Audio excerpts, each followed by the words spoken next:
welcome back.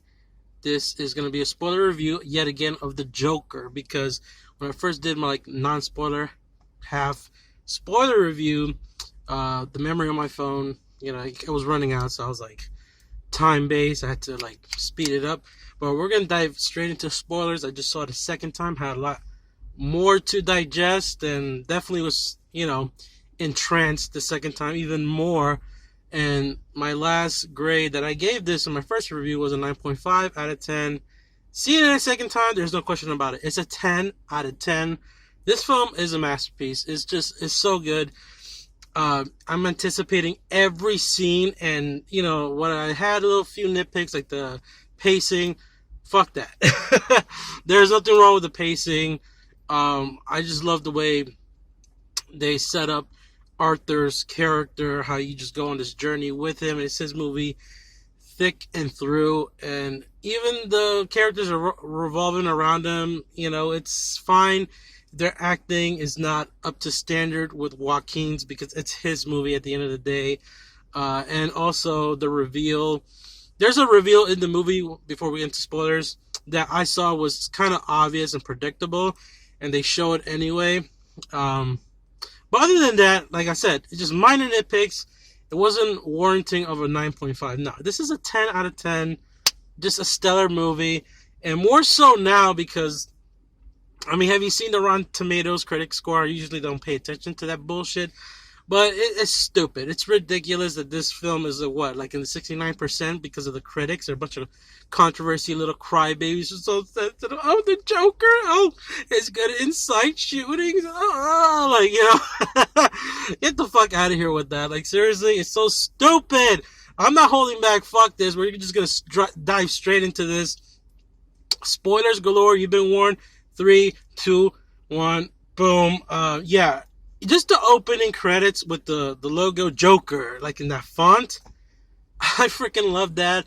This is the first scene we see of him trying to just smile, and then he just lets go, and you can see he's so broken. This man is so broken, and a lot of people are just so scared to say that they sympathize with him. And I ain't gonna front. I'm kind of in my first review, I was kind of a little hesitant to say that because of all this stupid ass controversy. That's what I'm saying. It's so stupid. It's going through people's heads and it's affecting their opinion as well. But fuck that shit. I actually sympathize with the Joker. Not all the way through. There's nothing wrong with you if you sympathize with Arthur Fleck's character, with Joker. Because a lot of the shit that he says is true, and it doesn't make you a fucking crazy person. It just makes you a realist because of the social commentary. And, the middle class, the poor class, and the rich, and he would give a shit about us. That, I thought, was very powerful, very strong. A lot of people would probably complain, so in your face with that, so preachy and political and blah, blah, blah. And those people are probably living in the fucking suburbs with Thomas Wayne clones and lookalikes. You know what I mean? So, fuck all that. At a certain point towards the end of the movie, just because you sympathize with his character does not mean you're rooting for him to kill and murder, ensue chaos and panic. We know who the Joker is, people. We don't fucking root for him. We understand him. And this film does an excellent job of doing that, just taking you on this journey, making you see, what causes him to break, because all it takes is one bad day, but in this case, it's several bad days. At first with the whole thing, the angle with Thomas Wayne, and then they could be related, Joker and then Bruce Wayne. At first, I was apprehensive of that, but I love the way they nailed that. And even in the second viewing, that's still kind of up in the air, in a sense, because even though they clear it up, and it is revealed that he is adopted and he was abused and was changed on a fucking radiator, which is so horrendous and messed up, abused as a child and having brain trauma. Oh man. But then later on, when he's back in the apartment, he's looking at a picture of his mom when she was younger, and in the back it says love, Thomas Wayne, his initials. So that's up in the air. And I love how the movie does this. It does this a few times where it plays with your mind, because we are in the mind of Joker. So there, I like how the movie does that. It teeters and kind of balances and unbalances itself between what is real and what is not. What if what is a figment of his imagination and what is actually really happening. Again, spoilers, so let's jump into the end, especially that scene when the ambulance crashes, and I feel like that is definitely his imagination running wild, him being idolized and praised, like as the clown prince of Gotham. Sorry, yeah. So I feel like that whole sequence, after the ambulance hits him, it's just made up in his head. That's the way he sees himself or wants to see himself to society, which makes sense, especially with what he was saying on the Murray show, Murray, the way he addresses Robert De Niro's character. Yeah, like how nobody notices him; they would just walk over him. If it was just him, dead on the sidewalk. People just walk over you; they don't give a shit about you. And these three guys, these uppity up fucking Wolf of Wall Street wannabe douchebags. Yeah, everyone's all up in arms, because they had careers and they're rich, they have privilege, oh, poor guys, and there were a bunch of dickheads. It was self-defense when he shot their asses, so whatever, fight me on that. Diagnose me, if you will. He's fucking crazy. He just said that Joker defended himself against those Wall Street greedy sons of bitches. That's not right. Ooh, no, we can't have that. Like I said, this controversy is bullshit. It's just so, it's so overblown. Now I just don't even want to hear it. Anybody that agrees with this fucking controversy is like, I don't know how this movie made me feel. I don't want to sympathize with the Joker. The fuck out of here with that. It's nonsense. It's so nonsense. And then with the violence, don't even get me started on that crap. That's like the biggest fucking joke. That makes me want to laugh hysterically and dive into the hysteria of the hypocrisy of society, just like Joker is always laughing. When I hear about the complaints that it's so violent, this movie just crossed all the lines. It's so violent. Like, they make it sound like Joker fucking with a hatchet just decapitated Thomas Wayne, his wife, and little Bruce Wayne, and rolled their heads in a fucking bowling alley. You don't say shit like that. That's what I'm saying. There's nothing like that. Nothing. Not even close. The most shocking part is when he shoots Murray in the face, Robert De Niro's character, and it's the oh shit moment, because, yeah, that was ultra-violent, but come on, it's like, people, we've seen worse, way worse, and I feel like this controversy needs to just go away. It's not warranted, not for this movie. This movie is brilliant. It's a movie we need it now, because more than ever, it's kind of rare we get a movie like this. The more I think of it, because everything's just so censorshiped and, package and studio meddling, and it has to be this little pretty little bow on top for us to sell it, for the audience to digest it. Like, fuck that. Like, this movie's in your face. It gives no fucks. And that's what makes this so great. It makes it stand out. And, the parallels to Taxi Driver didn't bother me. I see it more of an inspirations. This movie is still its own, even though it does borrow a lot of Taxi Driver, but movies have borrowed a lot from other movies before it. This isn't like the first movie that's done this, and it just worked. It worked. The parallels, the comparisons to Arthur Fleck and Travis Bickle. It worked. As a man, just being a loner, alienated from society, not knowing what to do with mental illness, and then also with the government just, shutting down the funding, and then the social services not working with him. She didn't even give a shit, that lady did not give a fuck about Arthur, which is so saddening, and you have to wonder, this probably happens in real life, clearly he needs psychiatric help, and he's trying to, do right, and he just gets shut down. Like literally, he runs out of his medication. He doesn't know what to do. Does that excuse him to go fucking crazy? No, but you understand. That's the point of this movie. And I think Todd Phillips' direction, again, I commend this man, the Hangover director. Who would have known he had it in him?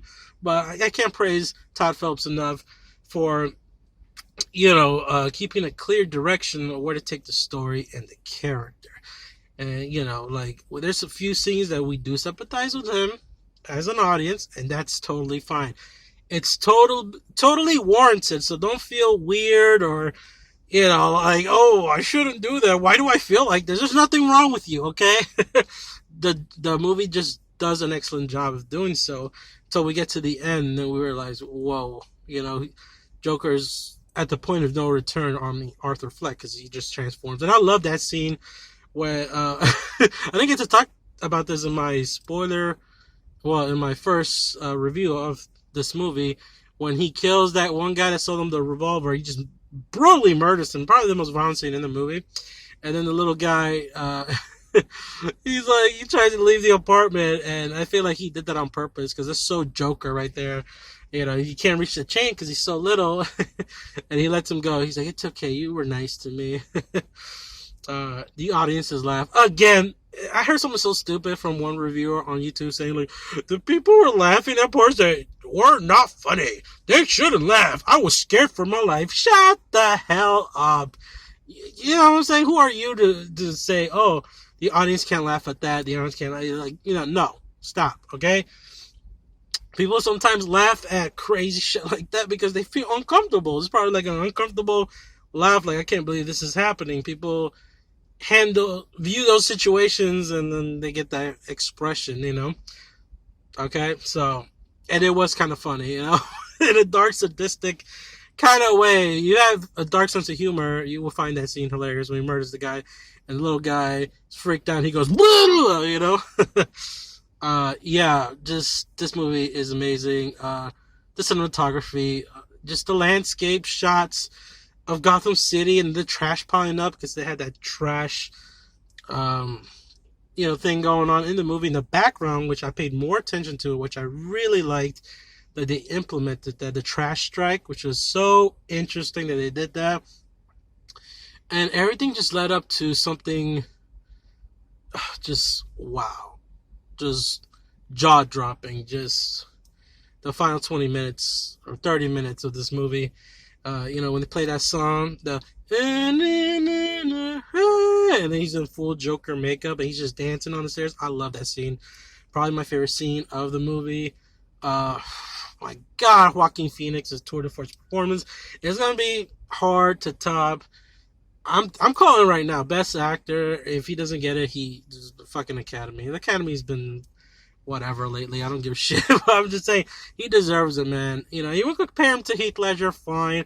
I'm not saying you're not allowed to for comparisons, because either way, when people say like you shouldn't really compare them, like, people are allowed to compare things. I'm just saying that's fine, but you have to give credit where credit is due, and I would say that they're on par.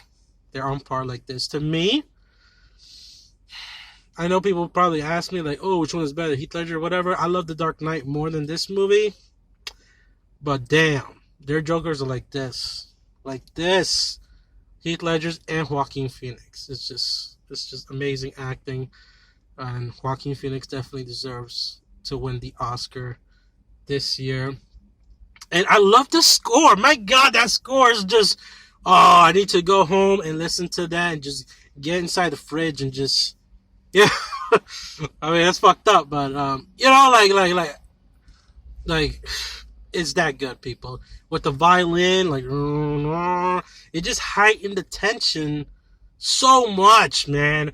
Felt like I was gonna have a fucking panic attack every time I heard that score come on. I thought people were just gonna start dying.